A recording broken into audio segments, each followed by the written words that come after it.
The earth was created, not with the gentle caress of love, but with the brutal violence of rape.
In evolution's greatest irony, one of the first creatures to appear would be the last to remain. For incubating in the darkened womb of prehistory was a seed of grotesque variation, a fetus with the capability to dominate all.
Masked beneath the beauty of nature's world is one single and ugly truth.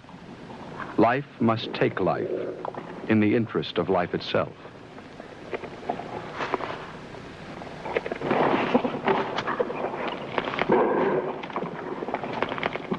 It is the mistake of arrogance to equate size with significance. For the less visible one's enemy, the more powerful his threat.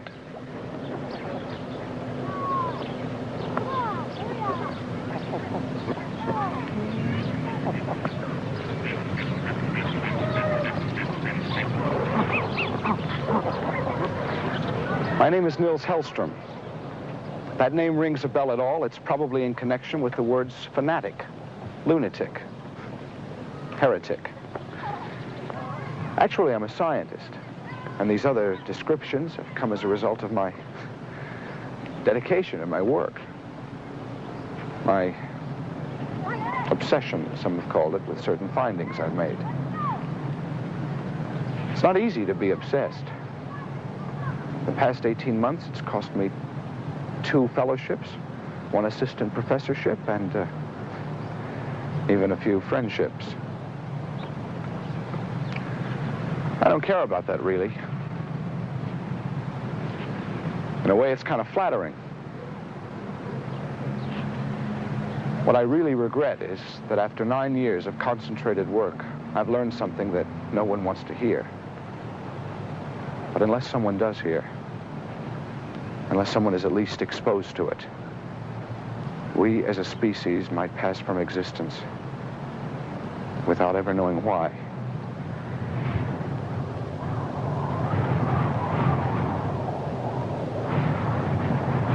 This is the radiation laboratory of Rock Valley, Nevada, a carefully controlled, highly quarantined area where tests on the effects of radiation on living tissue are conducted.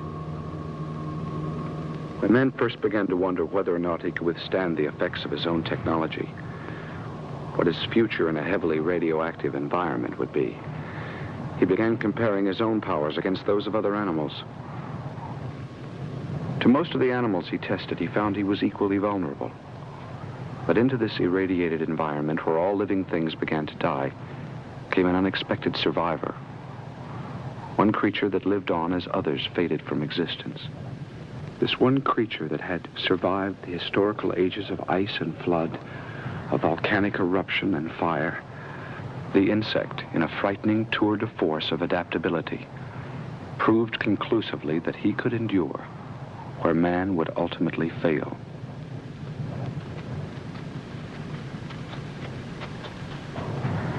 This and other evidence leads me to the following belief. I'll tell it to you once, I'll tell it to you simply. I'll tell it to you in terms that no one likes to hear. If any living species is to inherit the earth, it will not be man. Long before the time that hydrogen bombs and pollution have put an end to us, we will face competition for the earth itself from a life form we arrogantly ignore. We will be overrun, deposed, and succeeded by an army that was here long before us and is ultimately better equipped to survive than we. Battalions of mindless soldiers entering the contest with capabilities beyond our imagination.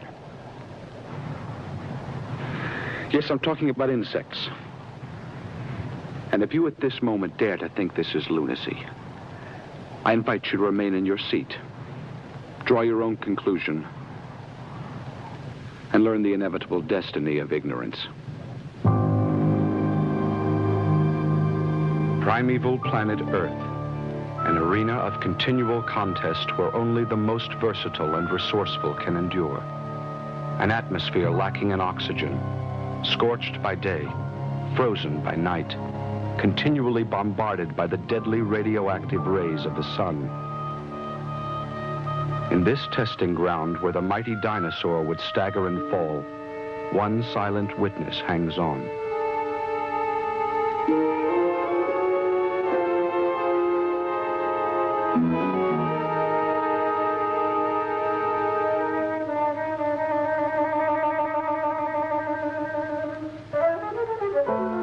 With a 300 million year head start on man, the insect begins to develop his powers. He dominates the earth and exploits his dominion well. With each new generation come new experiments in shape and function, transforming him into specters as limitless as the imagination of the insane.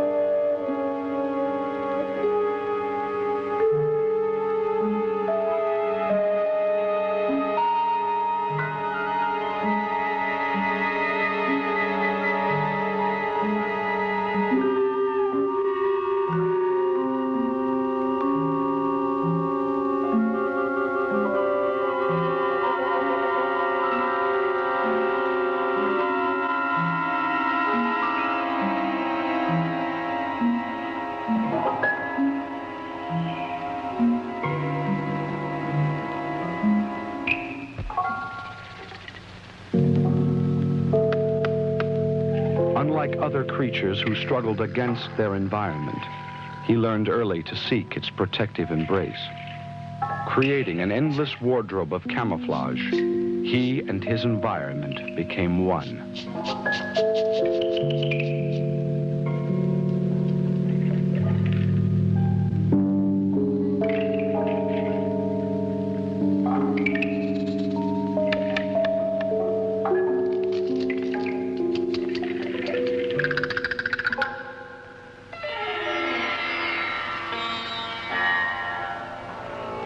When the predators came, he was nowhere to be found. So artistic his methods of deception that they would crawl upon his body in their very search for prey.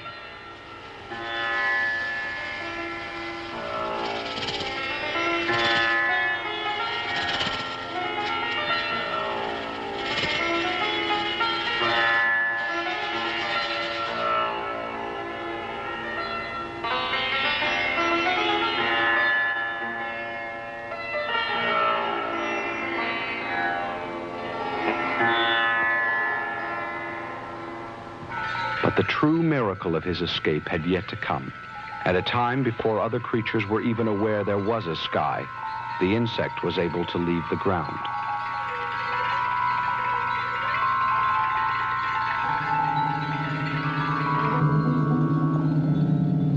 "50 million years before the first bird would appear, the insect had accomplished flight.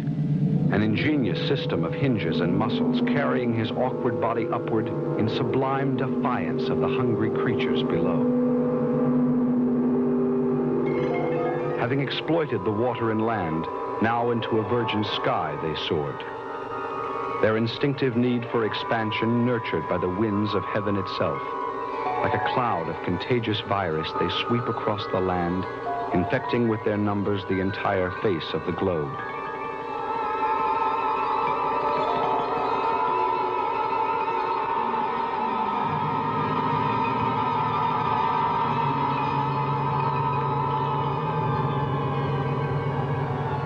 But the prehistoric Earth is not without defense, for carefully interwoven in the matrix of innocent beauty is a macabre masterpiece of revenge.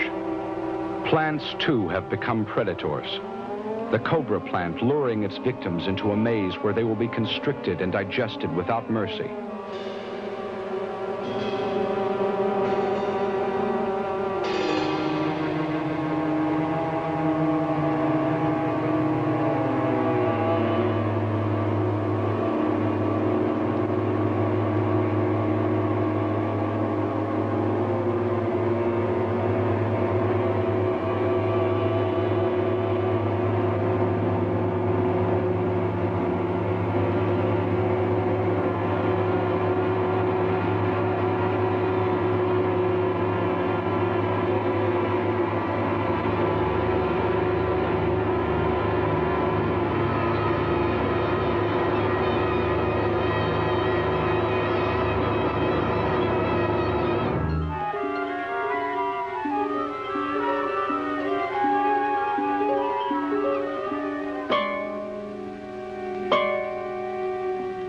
Gaping its jaws with menacing hunger, the Venus flytrap beckons with gentle perfume.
beautiful sundew, a murderess in disguise, tempting with imitation succulence all to come forth.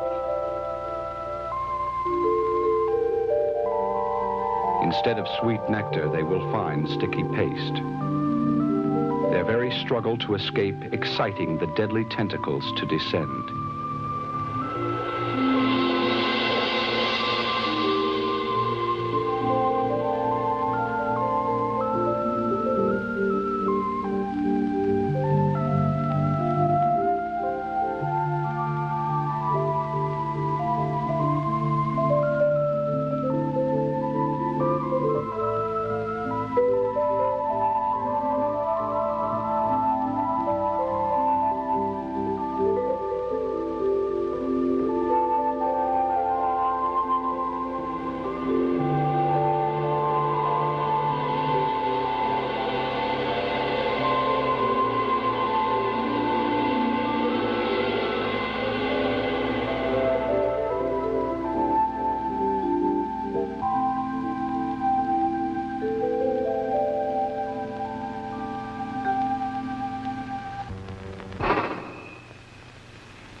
Their indifference born of necessity. Others, too, become an instrument of death.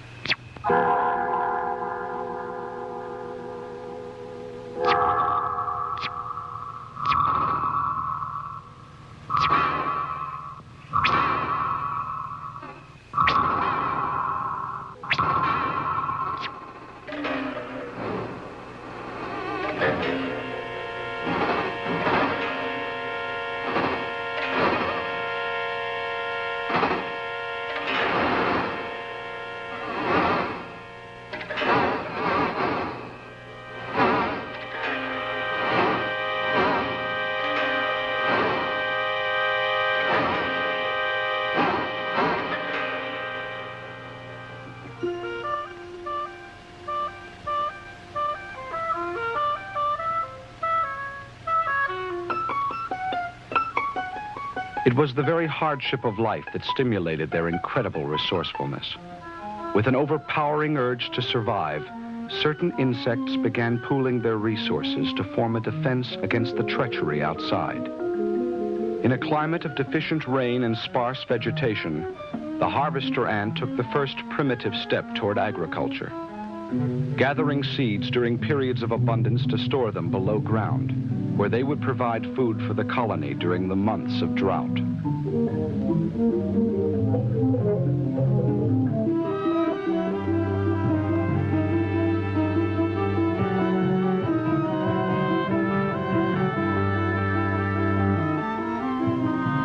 While the adults are out working in the field, the young take on the responsibility of child rearing.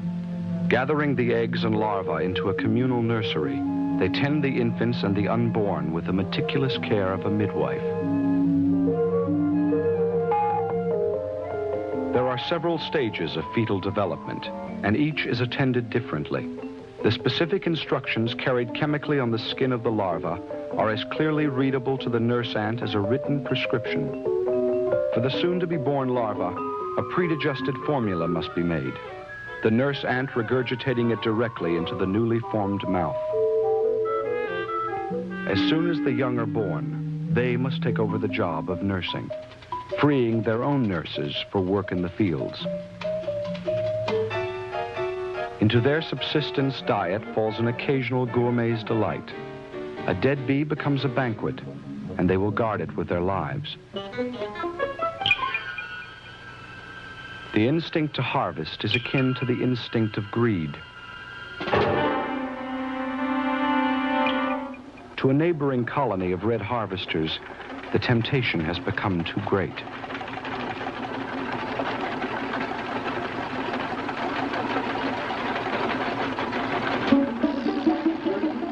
Over the carcass of a bee, they plunge themselves into destruction.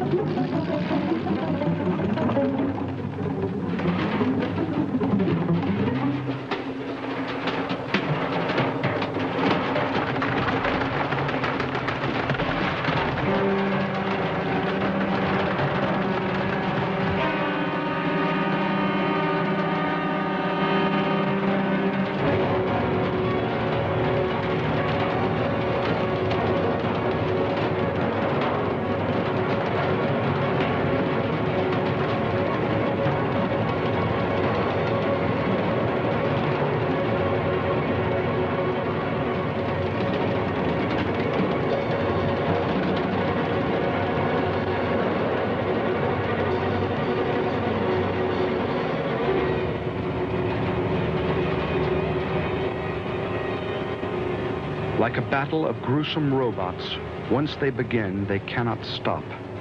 With their own parts strewn upon the ground, they continue to fight, the battle ending only when the last of them is dismembered and dead.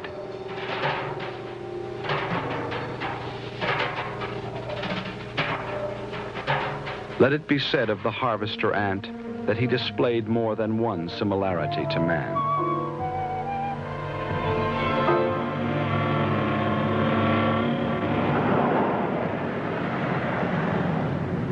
As a scientist, I would very much like to have been on hand during the first 7 days of creation. I would like to have seen the ironic smile on the Creator's face as he gave each creature a different strength, knowing full well that eventually only 2 among them would be left to fight for what remained of the earth. That seems preposterous. Here's a little fact for you. Today, as most other animal species are diminishing in population, only 2 are definitely on the increase: man and insect. Man, because he is the only creature with the ability to radically change the earth, and the insect, because he is the only creature who can adapt to whatever changes man can make. When you see him in a certain perspective, it is we who are the dwarfs. He who is the giant. He can pull an object 100 times his weight, jump a distance 50 times his size. And if he's carrying the right kind of juice, kill tiny creatures like us with a simple bite in the back of the neck. Assuming for the moment that he is our opponent, let's see in a physical sense what he has going for him. Face is functional and without expression. Only eyes and a mouth, just enough to keep the rest of the body alive. No muscles to smile with, or frown with, or in any way betray what's lurking beneath the surface.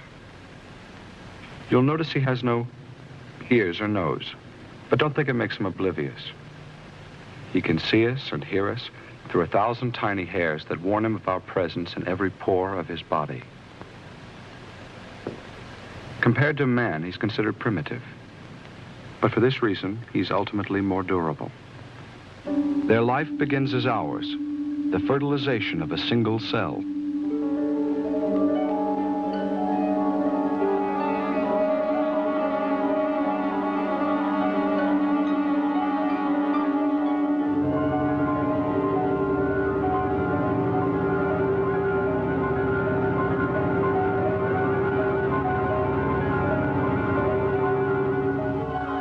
The miracle of creation seen in this minute is the product of 6 short days. In the time it will take a single human embryo to develop, this insect could reproduce 401,360,000,000 of his kind.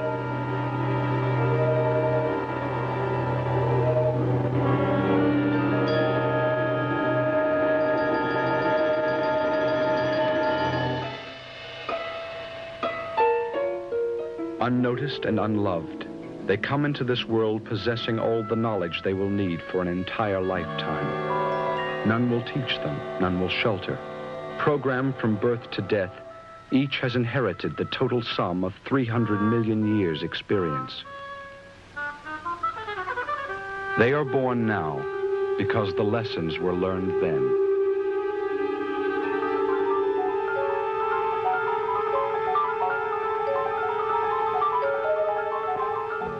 Physically, they are a miracle of engineering. Their skeleton is on the outside, allowing greater leverage to muscles within. They move by a system of hinges, flexing in infinite variation as the situation demands.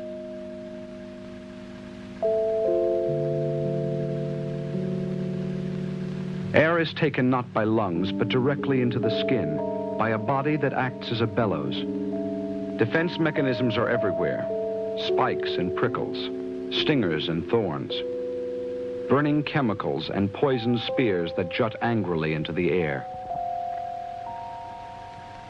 Like a finely honed machine, his jaws are sharpened as they cut, his feet giving firm foothold, extending his mobility into areas where few others dare go.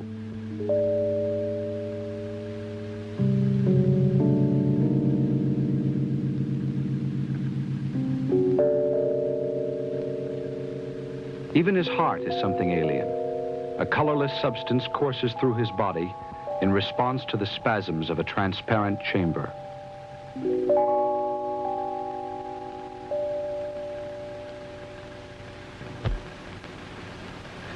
Unlike man, whose physical limitations are dictated from the moment of his birth, the insect is born with the ability to actually improve upon his own body. When he reaches the limits of his capability, he miraculously transforms into an entirely new being. The caterpillar is born with only half the equipment he needs for survival, for his only function in life is to eat. Denied the ability to reproduce, he would die before fostering others of his kind. But from his incomplete body, he will salvage new life.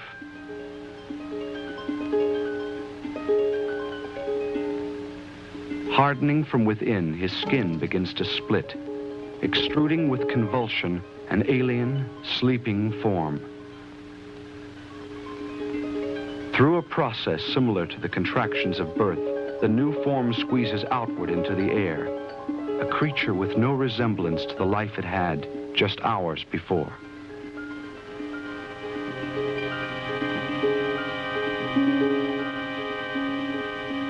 Now helpless, without eyes or legs, the pupal form extends a club-shaped appendage and struggles desperately to attach itself to the branch.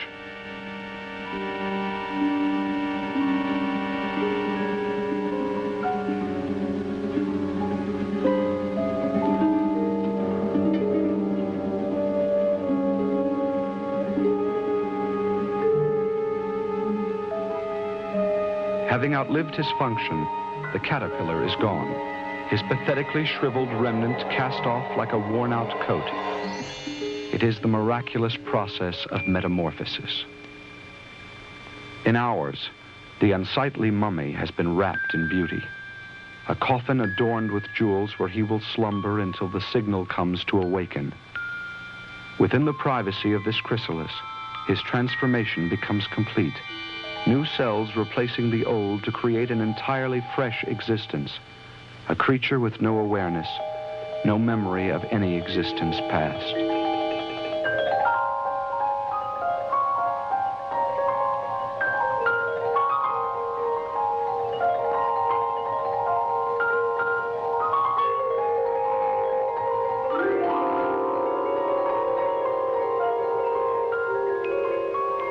Where the thorn once stood, now stands the rose.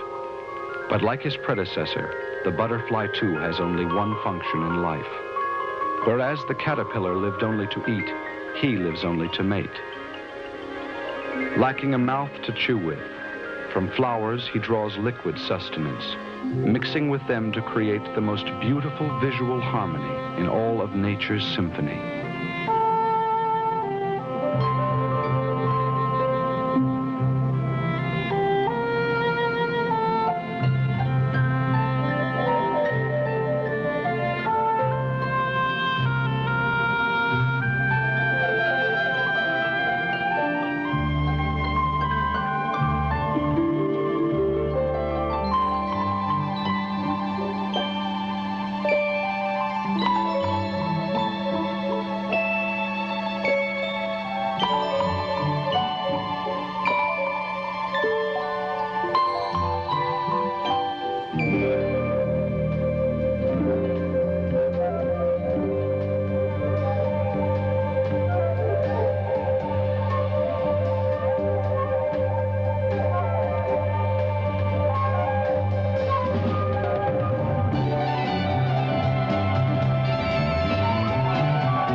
This is the main computer center at the California Institute of Technology. Here, the most sophisticated machinery man has at his command is being used to study the primitive brain of the insect, to document and probe the astounding efficiency of such a simple mechanism. Compared with man, we have to admit that the insect does not display what we could describe as intelligence. But don't feel too proud about that, because where there is no intelligence, there is also no stupidity. His brain is without evaluative power. It has no capacity to reason or to hesitate before reacting. Ironically, this works in his favor. For without man's burden of injecting emotion into what he sees, the insect reacts instantaneously, without regret, without regard for any but himself. Rather like a primitive computer, able to respond to information at the flick of a switch.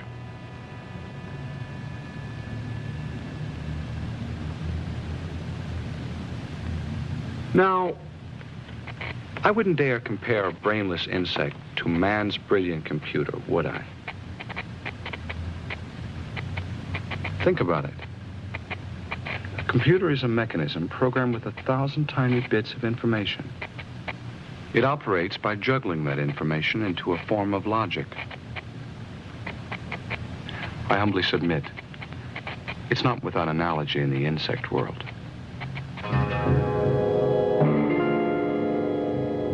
The living prototype of the computer was designed by nature herself, long before man ever set foot on Earth. The termite mound, one of the first experiments in social order. Deceptively tranquil facades masking the intricate workings within.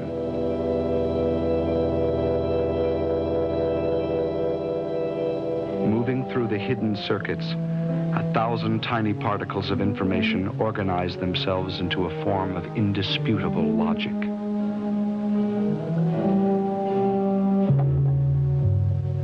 Their source of power are their queens, great throbbing masses of energy, motivating all with their insatiable need. Should a queen be allowed to die, the rest will perish too, for within her pulsating body lies the future of the mound. She may live a half-century, tended by endless generations of her offspring.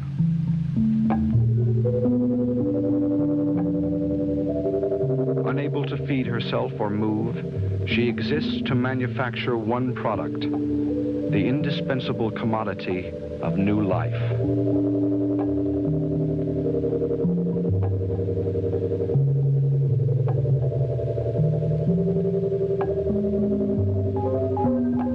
At the rate of 10,000 per day, eggs exude with the regularity of assembly line production, carefully sorted out, counted and stored by the workers in subterranean nurseries where they will incubate until the time of their birth.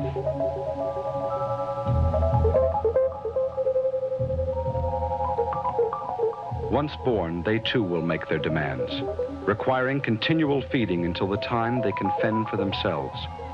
Never able to leave the protective walls of their mound, they come into a world that is completely self-sufficient.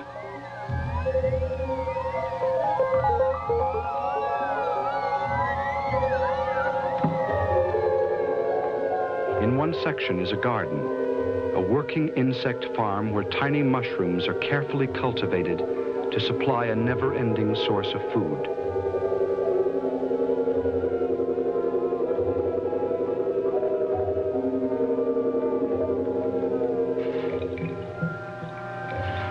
The entire society is guarded by soldiers, sentries equipped with outsized jaws, who will warn with a snap of their heads if the mound is ever invaded by enemies.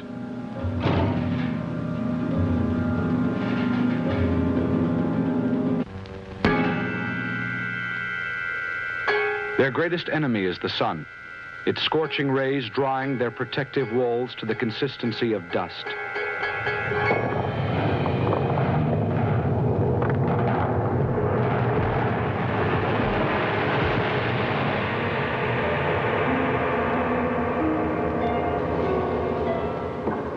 The mound ripped open, they stand defenseless against attack. Moving with sudden frenzy, the soldiers assess the damage.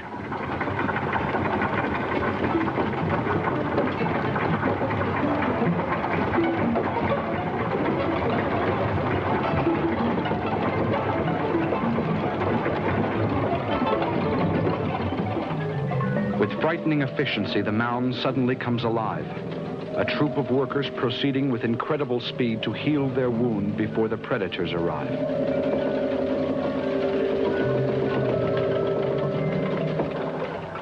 Exuding paste from special glands, they fight to rebuild their shield. But in their work is desperation, for the drying rays of the sun begin to suck the life from them too.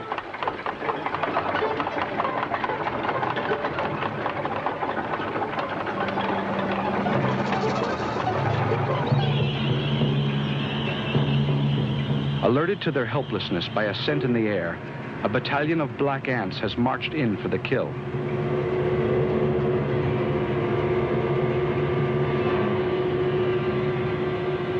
Rising to the job they were born for, the soldiers move unquestioningly into battle. Heedless of a battle that rages only inches away, the workers toil ceaselessly to seal off their world from the dangers outside. Deep within the catacombs, sudden attention has turned to the queens. The workers risking suffocation in an attempt to roll their enormous bodies to a place of concealment. Once there, they will be walled in, covered by earth until the battle is over.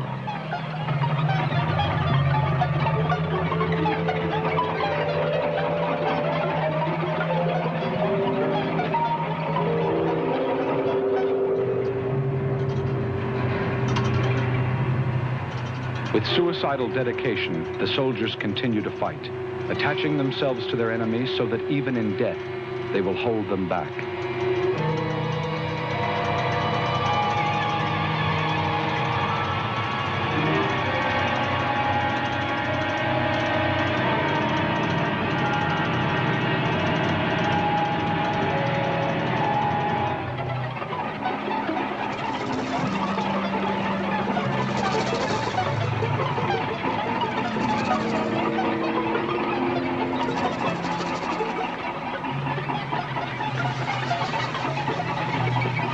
When the walls are sealed, the war is over.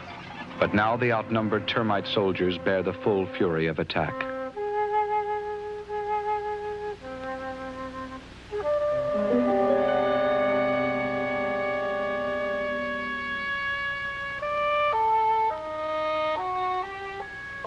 For what is left of them, there will be no re-entry to the mound. They fought to have it sealed, and they will die because they won.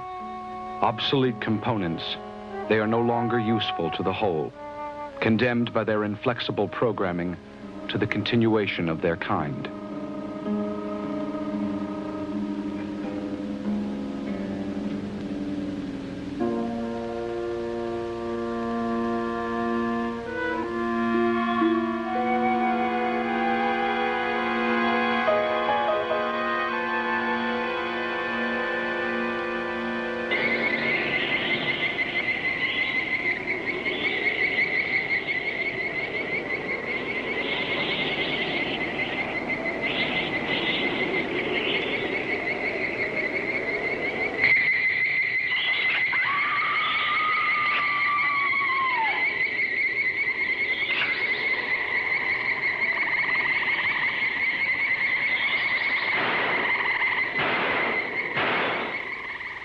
It's long been Hollywood's contention that the mere threat of having an insect crawl upon your face is enough to make a grown man beg for mercy and tell every secret he ever knew.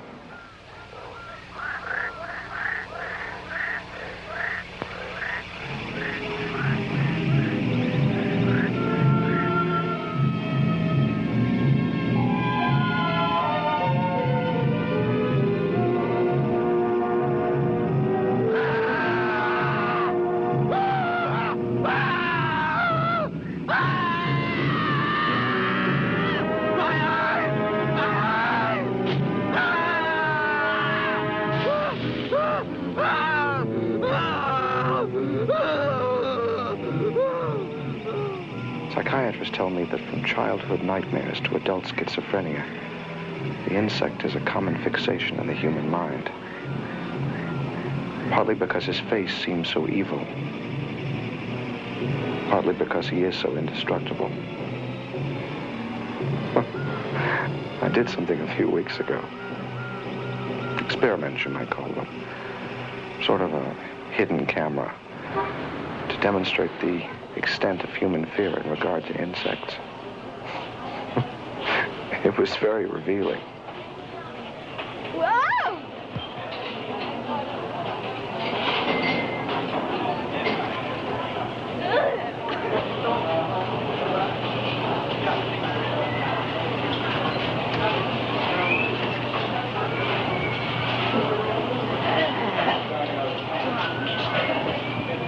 What is that?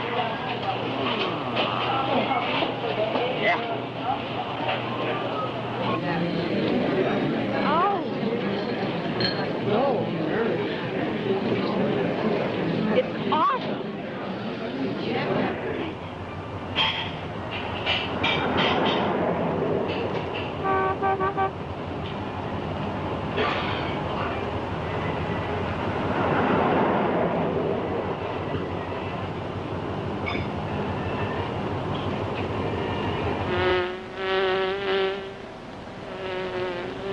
Some of mankind's fears of insects spring from the imagination, but most are frighteningly real. Each year, more of the world's population is killed by insect-borne diseases than by any other single cause. More than wars, highway deaths, old age. And this is a fact that you can look up and verify. Diseases like bubonic plague, malaria, encephalitis, yellow fever, typhus, black plague, cholera. You name it, they carry it. This demonstration would work as well with a live human being as with a laboratory animal. In 30 seconds, the mouse will be dead, paralyzed by toxins which in certain stinging insects can be as lethal as a cobra bite.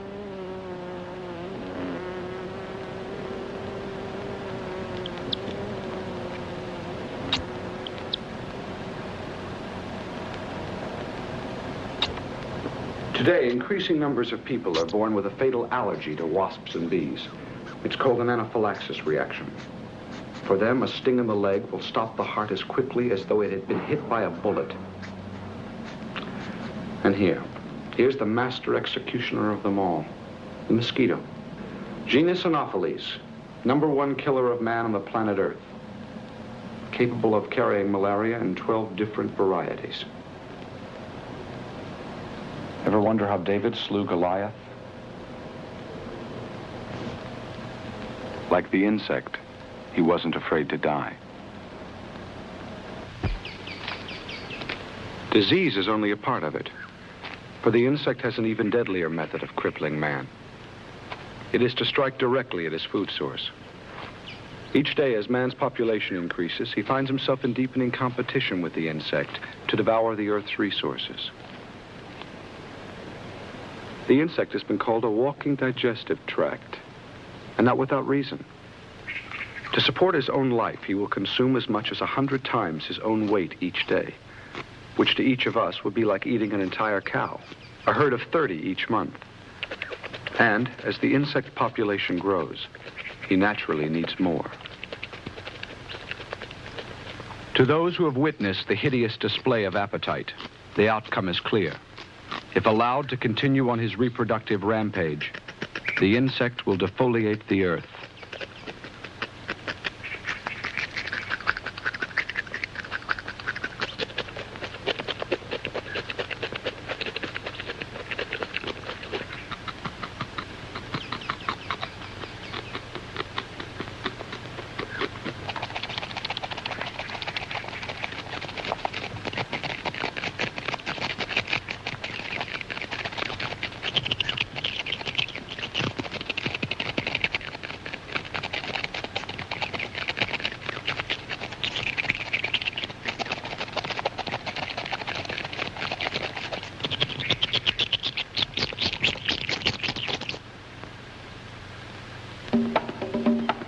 If the race for food is to be the deciding conflict, let no one say it came without warning.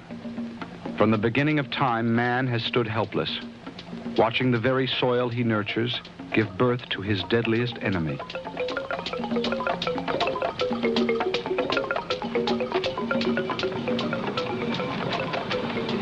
A ghost of biblical terror, he rises still, summoning his sleeping troops to pillage and destroy everything that lies in their way. In the innocent disguise of grasshoppers, they will wait endless years until something in the air signals the time is right.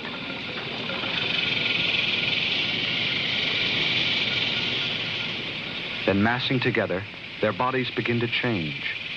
Like Jekyll into Hyde, great jaws and wings burgeoning outward as they begin their monstrous flight into hell. Too late, they are recognized as the locusts.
The plague is a single animal, its body covering 400 miles, its mouth consuming 80,000 tons of food each day.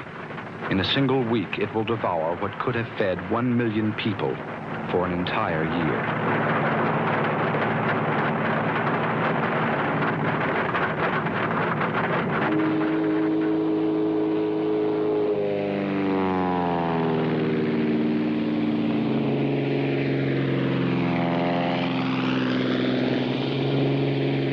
Advanced technology, man fights back.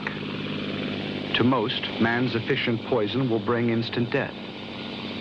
But the few who survive will develop an immunity, a tolerance to ingest the poison with no harmful effect. Returning to the silence of the earth, they will pass on this immunity to new generations of billions.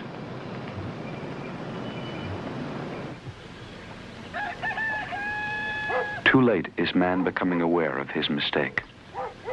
Yeah. First year we had them licked. We sprayed DDT like everybody else. A couple of days, they's gone. I mean, we did see one.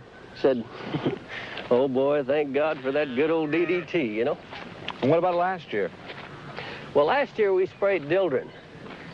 This regular DDT just didn't seem to do it. I mean, just didn't work. And this Dildren is maybe, 100 times more powerful. And it killed them? Well, some of them, about half. Yeah, we got maybe half a crop. And what about this year? Well, this year. This year we sprayed with DDT and Dildren. And we sprayed and didn't do any good. I mean, they just kept coming. It was almost like they liked it, like it tasted good. We must have sprayed 10 times more than normal. But you killed them? Yeah, we killed them. And what about your crop? Well, it's condemned. It's poison. We licked them all right, but we gotta burn it. We gotta burn it all. In fighting the insect, we have killed ourselves, polluted our water, poisoned our wildlife, permeated our own flesh with deadly toxins. The insect becomes immune, and we are poisoned. In fighting with superior intellect, we have outsmarted ourselves.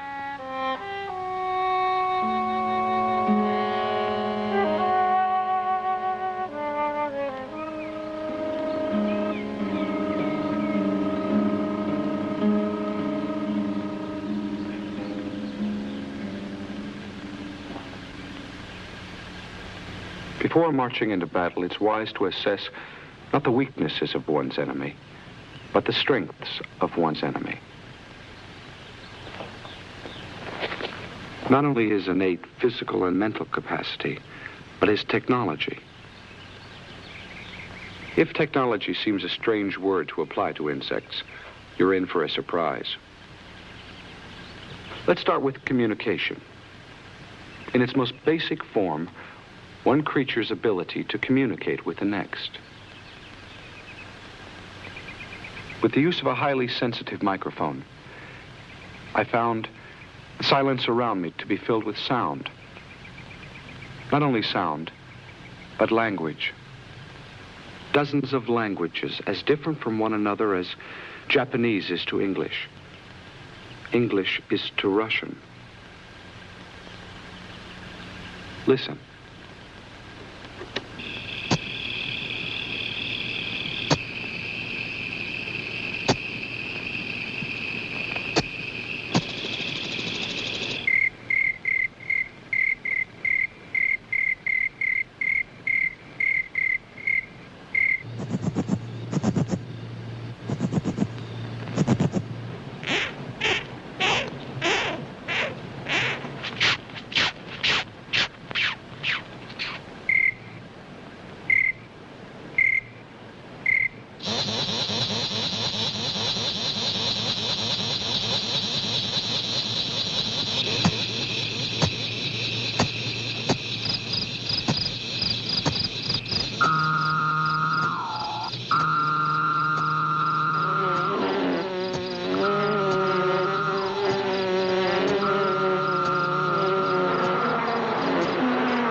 So the insect communicates by sound.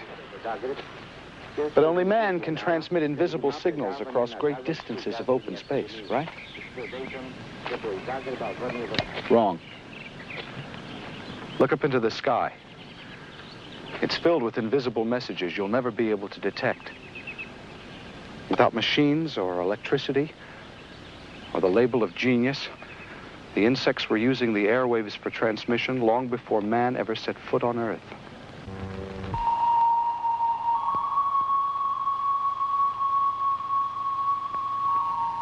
In the silence of a summer night, the female Luna moth conducts a long-distance conversation. Its receiver at the head, its transmitter at the abdomen. The message travels not by sound, but by scent. An invisible signal called pheromone, penetrating the night air for 20 miles in every direction. The message is one of need and identity, an invitation to mate, perceived only by a male of its kind. Having waited for direction, his journey begins. An all-night flight down a clearly marked path. Without this ability, such rare species would perish. Males and females unable to find one another across the great distances between.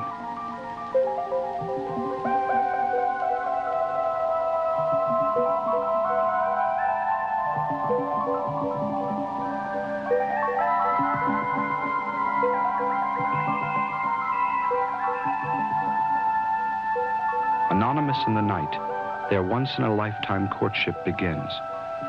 Their missions now complete through this miracle of reunion.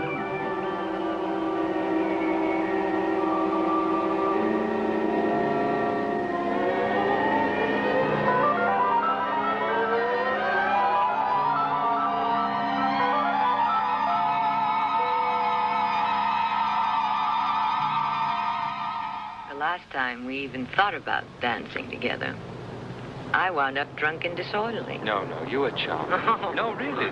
No, I'm glad we sprang for fondue. You had me fooled for a minute. I thought you were just another American lady executive, self-made, independent, and over here. The insect and all the lower forms are dedicated to species survival. Survival comes through reproduction, reproduction through mating. For man, unless the setting is right, the perfume is right, the music is sweet, and at least one partner feels loved by the other, the reproductive act might never occur.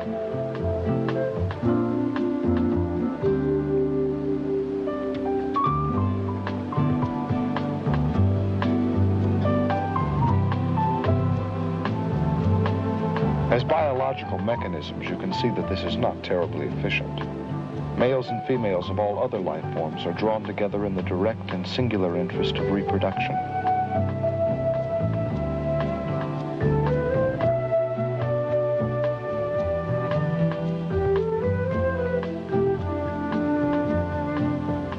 We earlier demonstrated that the insect has only a semblance of heart. Let it now be known he has no soul. Free from the concept of romance, the act of procreation occurs as simply, naturally, and obliviously as eating. Neither does beauty play a part, for the only requisite between consenting adults is that they be of the same species.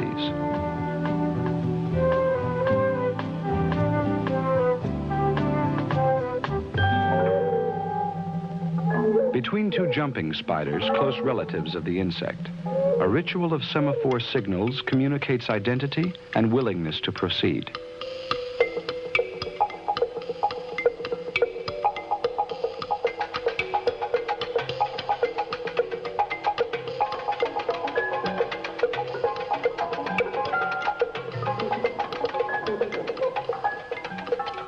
In a macabre parody of the norm, the male's sexual organ is located in a modified foreleg called the palp.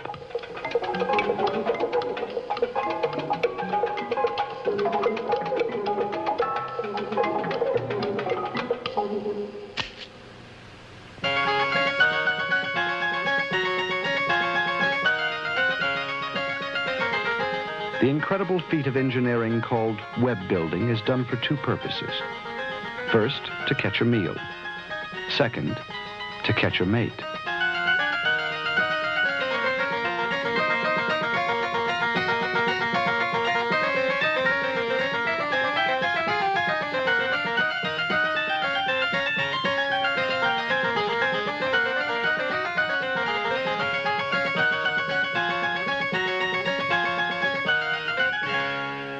Among the family of spiders, the female black widow is the greatest temptress of all. Throbbing with obese sexuality, her rhythmic movement upon the strands excites a lover 1/10 her size to cautiously come forth.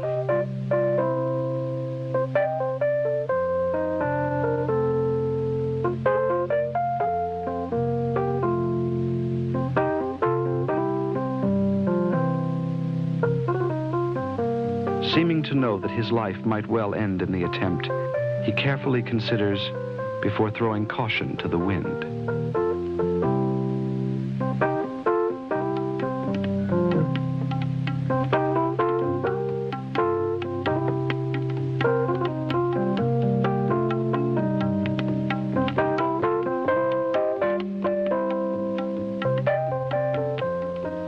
Never did a more gentle lover exist.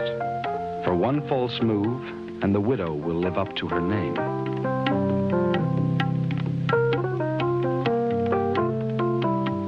Stroking her abdomen as a token gesture to foreplay, he hurries on with his business. Too close for retreat, he gives his fate to a more powerful urge. With a sexual organ extending from his palp, he unites in mindless ecstasy.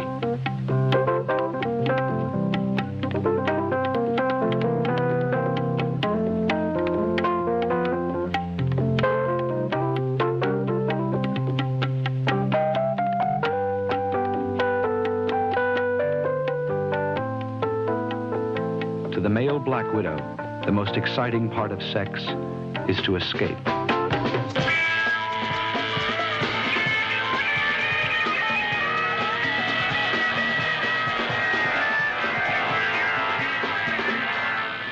Puncturing his head, she sucks his body dry. Another sacrifice to the continuation of the species.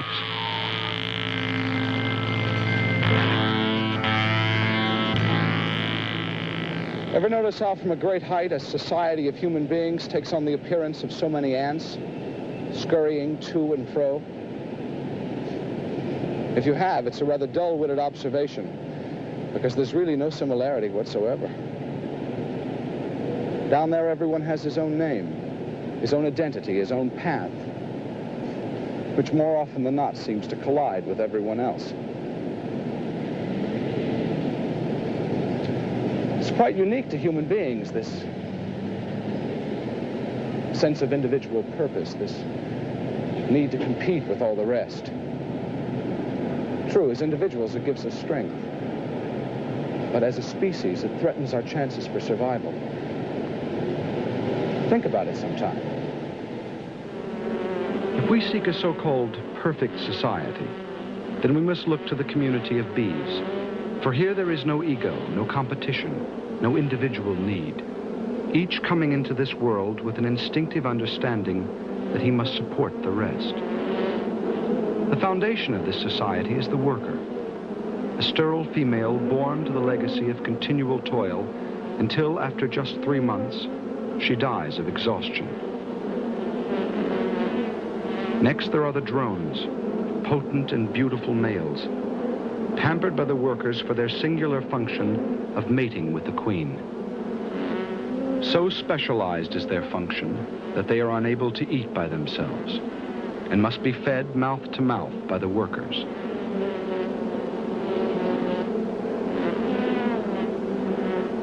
Larger and more imposing than the rest, it is the queen who gives the hive its energy and purpose.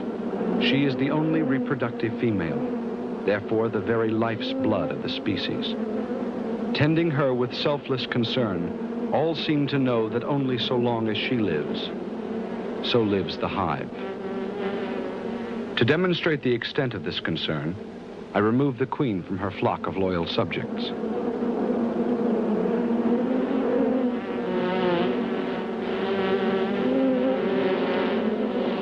Immediately, there is a unanimous cry of outrage. But as the news filters down through the ranks, the workers begin to act. Selecting the larvae of ordinary workers, they feed them with royal jelly, a substance which will turn the commoners into queens. As the larvae will now grow larger, royal chambers are prepared, a gigantic nursery to nurture the only hope for their questionable future.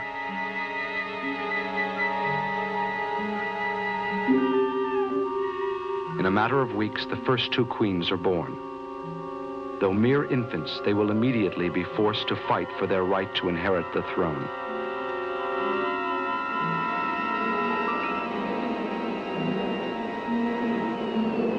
Clustering around them, the workers act as seconds, crowding them together so they will fight to the death, but pulling them apart so that both will not die. It is a purposefully designed test of strength. Only one queen can reign, and it must be certain she is the stronger.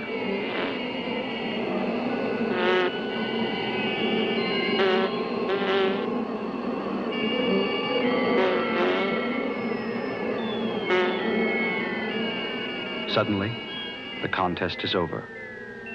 The queen is dead. Long live the queen. Now the workers carry out a grim task. Ripping open the remaining royal chambers, they lustily devour the larvae they have so carefully tended, destroying forever pretenders to the throne.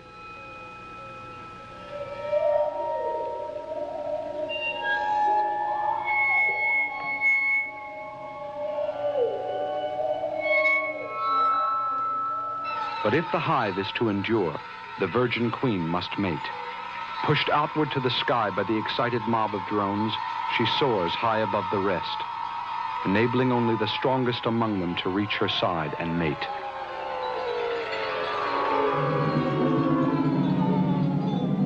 The ceremonies ended, the queen too begins a life of servitude. Moving across the endless expanse of honeycomb, she begins to deposit eggs. From now until the day she dies, this will be her life. Celebrated but enslaved, an object of worship only so long as she serves.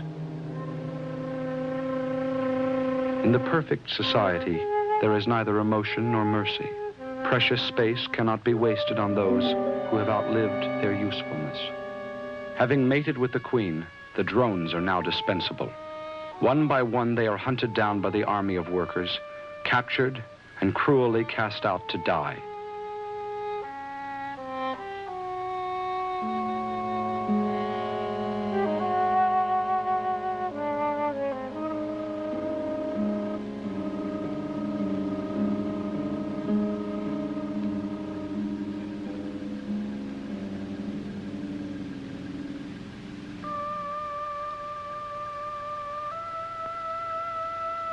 Unlike the society of man, the bees are in harmony with their environment, cooperating to serve it, so it will serve them.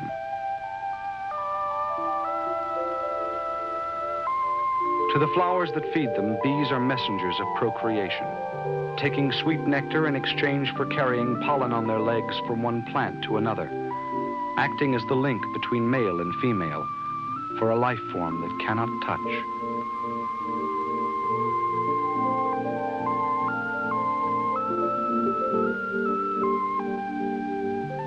When one bee finds a rich bounty of nectar, she shares it with all. In a dance of exacting language, she informs them of its precise location, the distance, the direction, even the particular variety of flower. In this way, when one dies, no secret dies with her. Whatever each has learned will be contributed to the success of the whole.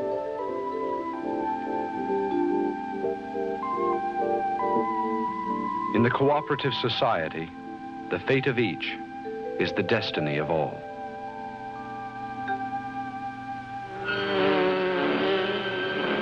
But nature is indifferent to utopia. A predatory wasp called the bee wolf must raid the hive to sustain its own young.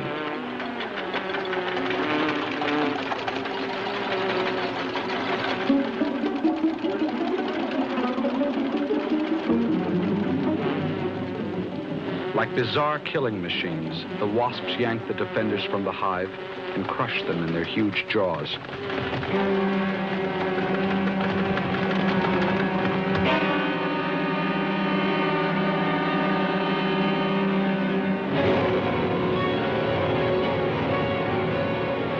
For all their ingenuity, the bees are helpless, falling by the hundreds to the unreasoning brutality of nature's plan.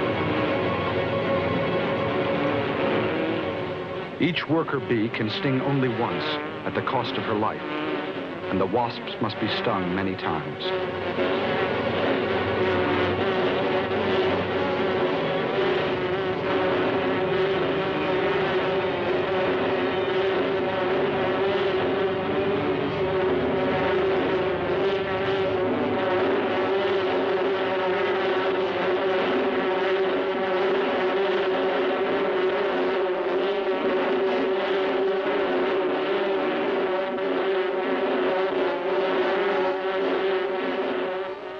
Man will point to nature, claiming war was meant to be. But here they died with reason, through selflessness, not greed.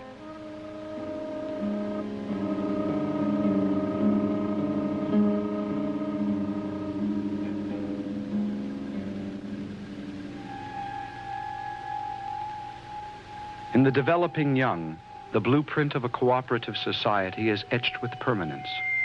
For here each generation comes into this world as a continuation of the last, each individual a mere extension of the rest.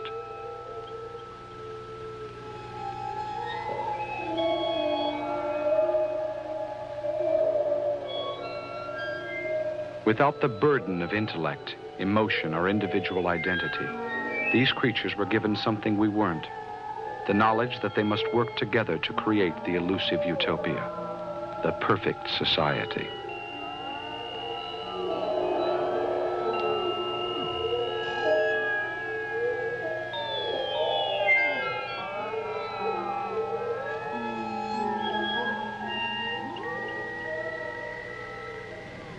Perhaps I have been guilty of exaggeration. After all, what is this perfect society? Nothing more than a ball of paper-thin fluff. Who am I trying to kid?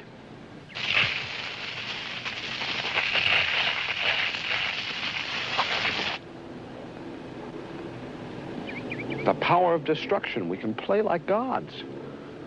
Who are they, after all, but a bunch of wretched, unimportant, heathenistic creatures without even a passport to heaven? I am man, and man is made in God's image, and man can therefore destroy.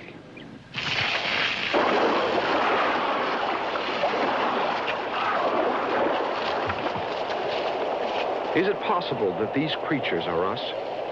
That in the eyes of the universe, we too are mere insects that can be destroyed at will? Only come earthquake and flood will we humbly submit that all things are relative.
That little demonstration was for a purpose. If I were really God and this was man's world you just saw destroyed, if just one man and one woman were left alive, it would take maybe 2 million years to put it back together again the way it was before the Holocaust. It's for these helpless creatures, without the power to reason, without the ability to imagine or dream, it would only take 2 weeks. Confronted with this incredible resourcefulness, this desperate desire to survive, we must wonder why. What is the value, even for oneself, to sustain an existence that must ultimately end in death? The insect has the answer, because he never posed the question. Of the billions of living things on Earth, only man ponders his existence. His questions lead to torment, for he is unable to accept, as the insects do, that life's only purpose is life itself. Just now, these mayflies have taken their first breath of life, emerged by the thousands on a single summer day. On this very same day, they will die, fall lifeless to the earth just 18 hours after they are born. Having incubated for 12 months in the mud of the river's floor, the entire generation emerges at once to share their fleeting experience.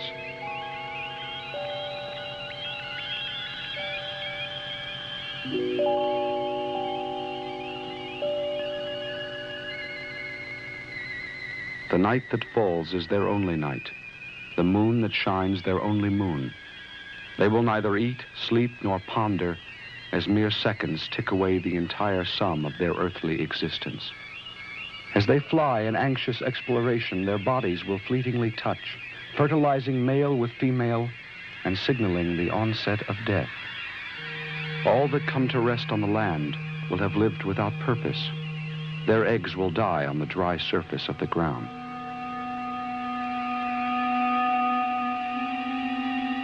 But those that fall upon the water will serve to reproduce their kind.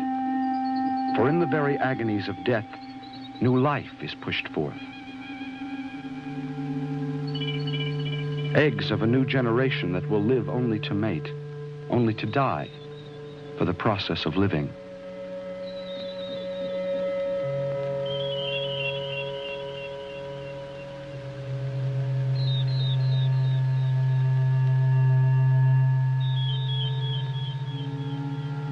What is the life of a few hours' duration? Could each of their minutes have been like our years? Or are each of our years more like their minutes?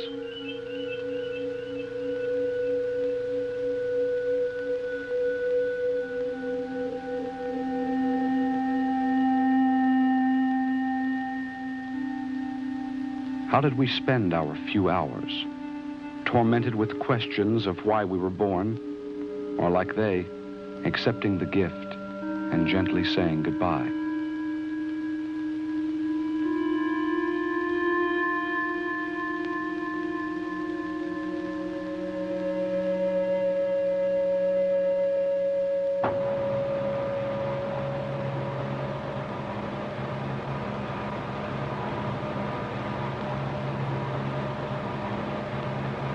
To its neighboring planets, the Earth is unique, for it alone was given the force called life. Among the many forms of life, man proclaims himself the apogee and believes he has an alliance with God.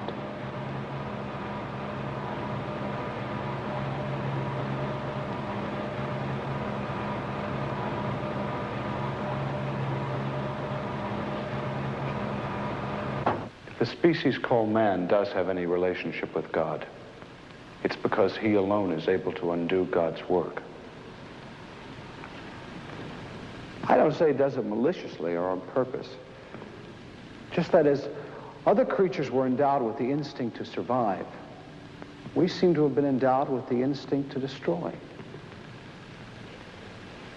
It is the need for individual luxury that creates the technology that destroys the planet, making it uninhabitable for all but one, the insect. The industrial waste that poisons our air, the DDT that poisons our food source, the radiation that destroys our very flesh are to the insect nothing more than a gentle perfume. And the toxins that are killing us and our fellow creatures, the insects live, reproduce, thrive, and gain strength by virtue of our growing weakness. I have something very unusual for you to see, which I've been saving to the last. It is to me a visual summation of the force to be unleashed if the balance tips any further in the insect's favor. It is, in a single demonstration, a portent of the future.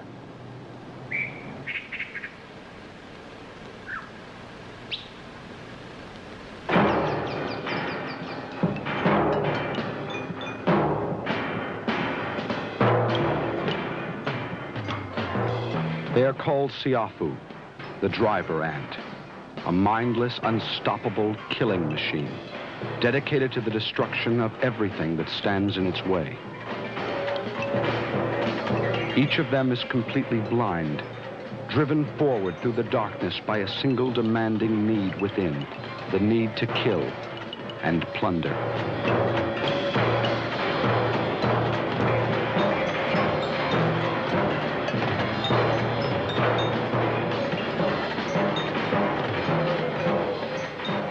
Marching the earth in a never-ending search for prey, their column extends for more than a mile, 20 million strong, guarded by soldiers every inch of the way.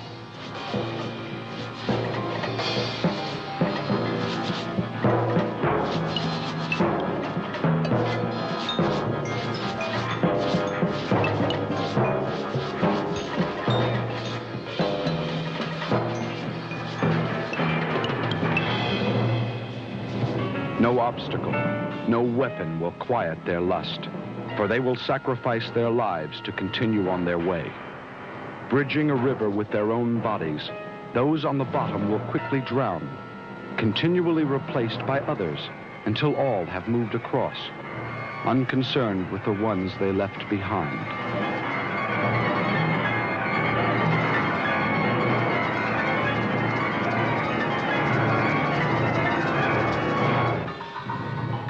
Wherever they pause, the land is transformed into a functioning military installation, a series of defensible trenches fanning outward from a main bivouac, which will serve as their base of operations.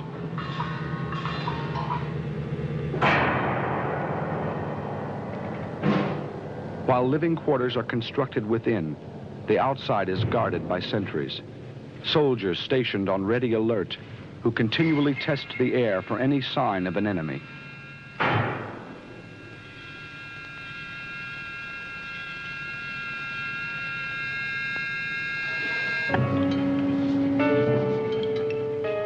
If the quarters are deemed suitable, from here they will launch their attack, pillaging an area of several miles around and dragging back the spoils for storage.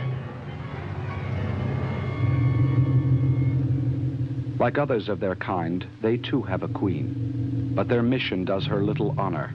Her body scratched, her legs worn to stumps from being dragged hundreds of miles, she is unceremoniously pushed into a place of safety.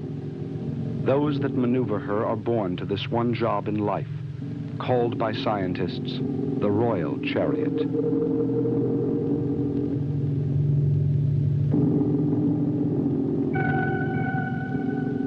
The barracks within are constructed of bodies, a series of living chains and ladders on which food and newly deposited eggs will be carried, a seething house of horrors. While on the outside, soldiers will soon begin to fall, more are created within.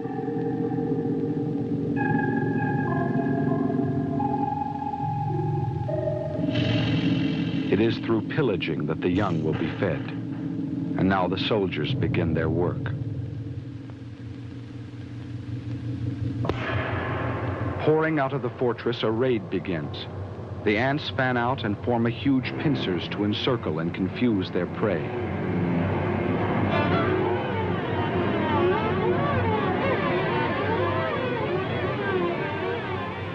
When the rampage has begun, it is sensed by all.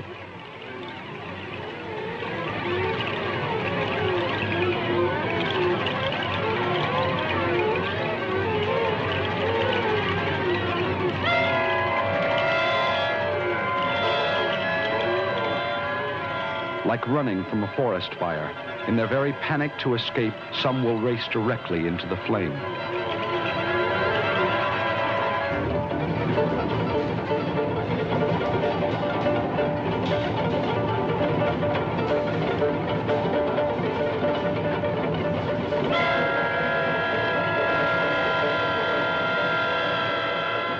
After sweeping the ground, the blind battalion surge into the trees in search of those that are seeking shelter in the branches.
To the victorious soldiers will come only a small taste of the spoils.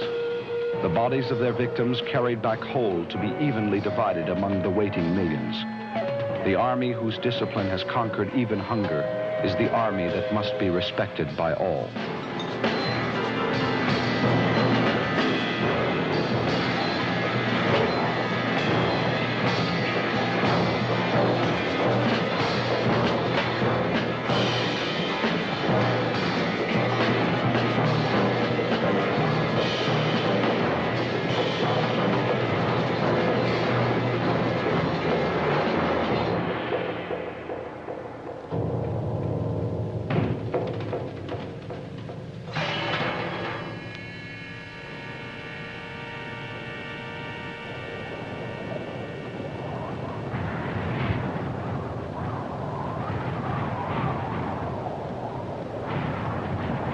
What mistake, one wonders, did the mighty dinosaur make?